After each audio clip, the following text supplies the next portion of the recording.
Again, thank you so much for making the time on your weekend to come out and hear some of our amazing artists talk about their shows today. And don't want to take too much time away from Sallie. So, this exhibition is by Albuquerque based artist Sallie Scheufler. And this exhibition is A Good Cry. And if you want to take it away and talk about everything. Yeah. Thanks. Thanks for coming, and I can't say enough thanks to everyone here at Art League, especially Zyra and Bridget. It's been like so amazing to work with them. It's really funny that this piece is really loud and going to be like a little bit interruptive as I start, but of course it's when this one starts. So this show and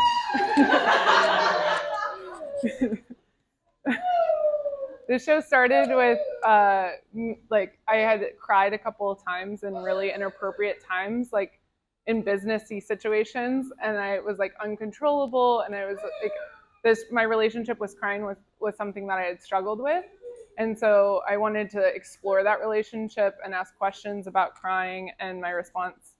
And the first piece I made in this body of work was the crying videos. And in these videos, I take control over the act of crying. So I induce it, and it's my choice when I cry versus feeling like crying, something happening to me and I can't stop it. So I use 4 different methods to induce crying. The first one that I did was, and that'll play after this, is I eat a red onion. And then I use menthol under my eyes, which is a trick that actors use. And then I use a fan to dry out my eyes because my eyes are actually really sensitive. And so that just like came, I was just walking down the street like, oh my gosh, my eyes are watering. And so I was like, drying out my eyes was a good method. And then this one is fake crying. And it brings up questions about is crying performative? Is crying a valid form of communication? Is crying learned? Like as a child, I actually fake cried a lot. So it plays back to like learning to cry and learning to communicate as a baby. And so those are some of the questions that are brought up with this piece. From there, I move on to my Futile Handkerchiefs, which are a whole like series within this body of work. And instead of they're futile because instead of offering comfort or stopping crying, they actually cause more tears or cause embarrassment or fall apart. So this series is made with water-soluble fabric. So they actually fell apart as I cried into them. If you get up close, you can see the holes created from that. And the fabric also, the way it falls apart kind of starts to resemble snot. And there's like this really beautiful, like visceral thing that happened. And then I embroidered around the holes to draw attention to them because they're so delicate. And to also make them like read more as handkerchiefs. Then this piece is the birth control hanky.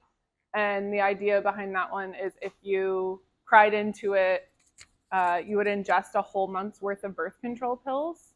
And that's like a lot of estrogen.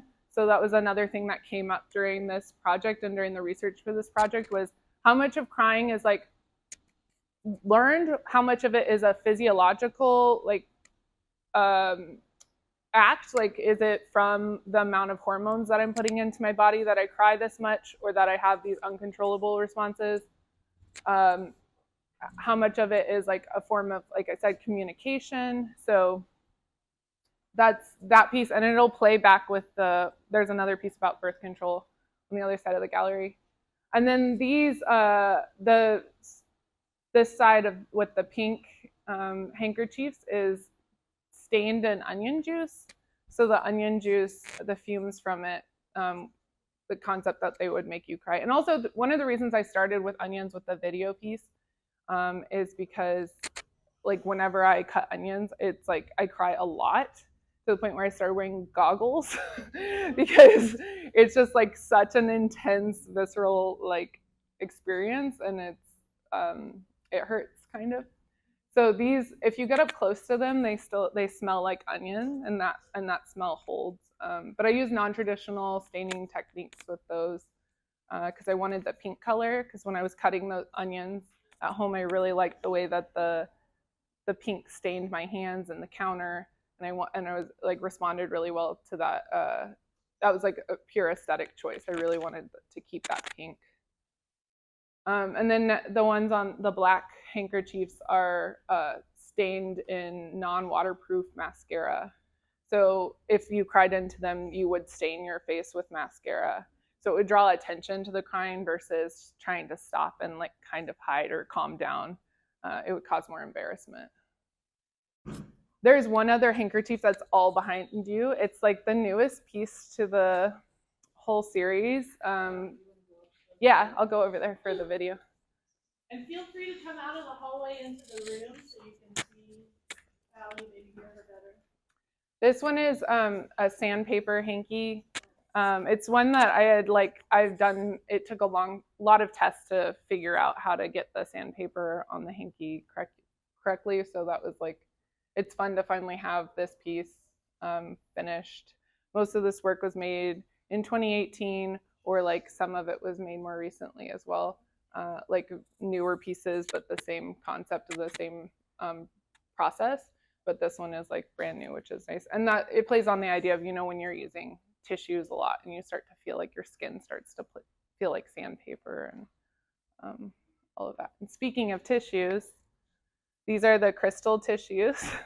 They have salt crystals growing on them from my tears. So with the crystal tissues, I was making something disposable, these objects that sit in my pockets and collect over time, and turning them into something precious like a gem by growing crystals on them. And there is salt in your tears, so I was able to grow them from my tears. I'm also really interested in the forms of the tissues, the way that they crumple. There's pocket lint in some of them, or dog hair. Like there's this detritus that again becomes precious as I collect it in this manner. And then we have the endless tissue box, which is for the never-ending cry.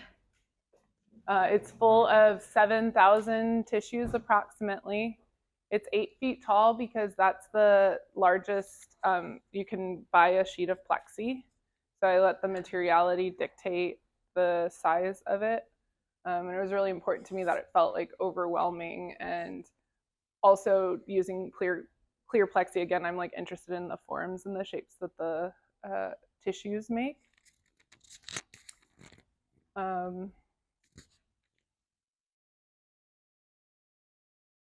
Thinking if there's anything else I want to add about this. It's just the idea that like if I was this would be enough tissues for the never-ending cry.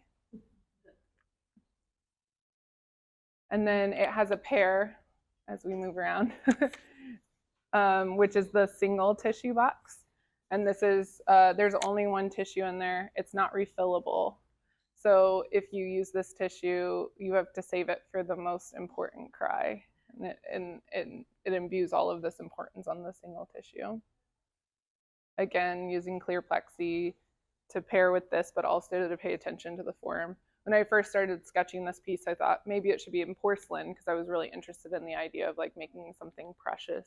But I again went back to the concept of the form and the shapes that the tissues hold that are so delicate. And also pairing it with this one made the most sense. So that's like interesting backstory. And then this piece is called Birth Control Everyday Birth Control. And I videotaped myself taking the pill every day for a year, no matter where I was. So for the most part, you see a white background because I was in my kitchen. I had the access to that space.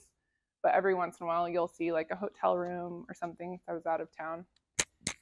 With this piece, I'm thinking about the same things that I brought up with the birth control hanky, where how much, what is this pill doing to my body that I can't see, that I don't really have exact measurement of. When I was doing research for this project, I went to the doctor and I said, can you please test my estrogen levels? and they said no, they'll only test them if you're trying to get pregnant, or there's like certain, you know, instances, but they wouldn't just test them for my knowledge of like knowing about my, wanting to know more about my body, or whether this was something that was affecting my everyday life. Like, they did like suggest me going on a lower estrogen birth control though, so they didn't like totally deny it, but they were like, why do you want to do that? And I was too afraid to tell them it was for art. I was like, you're definitely not going to do it if I tell you that. So also around the time of making this, I listened to a podcast about this book called The Birth of the Pill, and they talk about how the birth control pill was actually like a big sign of freedom when it was invented. And in fact, like women had to pretend like they were taking it for something else, and not being able to get pregnant was just a side effect because that was illegal. A lot of women were in like really scary situations, even in their marriages, where the pill like gave them a lot of freedom. So I'm thinking about the complexity of the pill, where while it gives a lot of freedom, it also at this point, like, and for my generation, feels like kind of a prison. Like it feels like I'm stuck with all of these side effects that I don't know what's happening. There's one form of birth control that causes migraines for me when I'm on my period. And it's just like thinking about like what other side effects that you can't see or aren't being tested for regularly, because the access to that kind of stuff is so limited. Each video is a different length of time, so there's like infinite variables of what you can see happening on the screens at once, which I'm really excited by. And then if you didn't, I should have stated this at the beginning maybe, but each screen represents a day of the week, and it's laid out like a calendar. So you've got, these are all Monday, these are all Tuesday, and so on.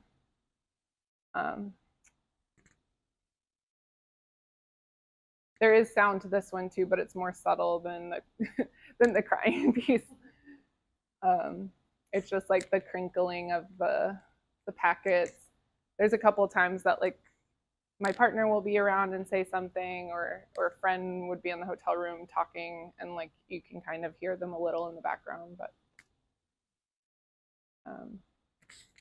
and then the last piece in the show, or maybe the first piece depending on how you look at it, is actually a interactive piece. So these are hand stamped tissues, and each tissue has a question, something I was thinking about when researching the show, something for you to ponder, to take with you. And you're welcome to take a tissue and have a good cry. So that's a good cry. Thanks for coming. And if you have any questions.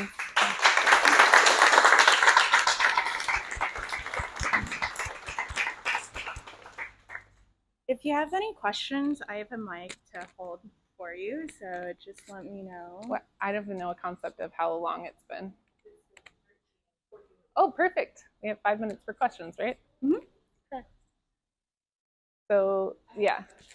Cool. What led you to want to do performance work specifically? Because for me, that's a struggle that I have. It's very intimate.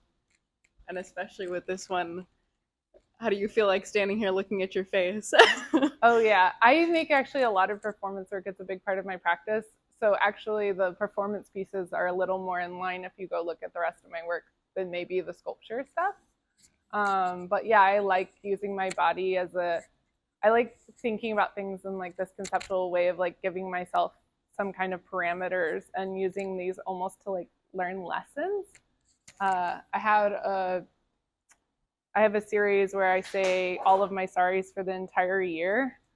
And I have one where I teach myself how to, I talk about the concept of power posing, and like wonder, and then like it brings up ideas of like all of the nonverbal communication that we're doing all day long that we don't really realize, and what we're playing into. So yeah, I know performance is a big part of my practice. I know in this show it feels like it's not the main focus necessarily, but I don't know if that answered your question. Okay, cool. Any other questions? Hey, I have a question about the sandpaper piece. Like, how did you keep the lines in the embroidery? Like, when the light hits it, you know, it kind of shows it on the wall, but I'm just curious how you kept those free of sand. Yeah, so the part of the materiality that I played with for, like I said, that one took me a lot longer to figure out, was finding a glue that would keep the fabric still feeling like fabric, that wouldn't seep through to the other side, and also would like take a while to dry. But honestly, that like I waited for the glue to dry and then I just like poke and clear away the sand. Since it's so tiny and like kind of sand is so hard to work with, like it's easy. That's the one advantage, was it was easy to like pull it up from those areas. But it was, I mean, it took a while. It wasn't that easy. It was, but yeah.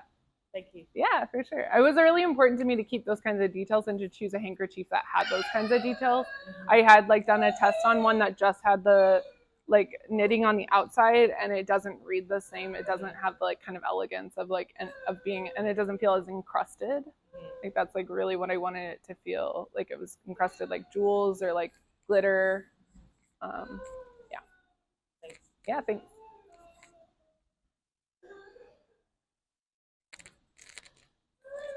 Can you talk a little bit more about like your sourcing of the handkerchiefs themselves? Like, is there any specific like decision making involved in that? I think so.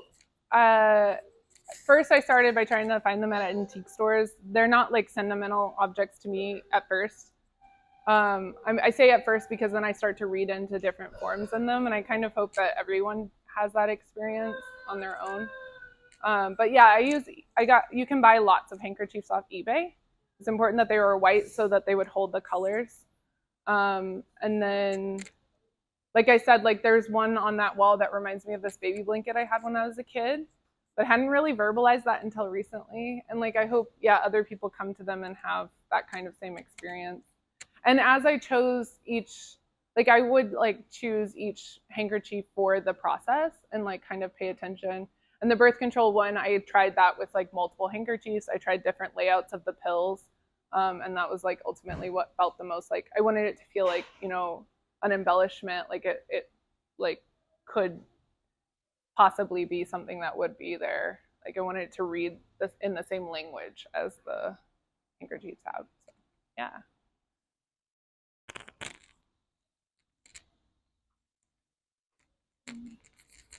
I really love the crying piece because I think symbolically as a woman, I think a lot of us are feeling that way. Mm-hmm. And I think juxtaposed with the birth control and what's going on with abortion, it's like, I think it just speaks so many volumes about what is happening here in Texas with abortion rights and whatnot. Thank you. As well as when you were talking over there and you were chewing on the onion, my eyes were just going. I was just like this empathy crying, I think, with you just watching it. It's Cool. beautiful. Thank you. Any last ones? All right. Thank you so much, Thank you. Sallie.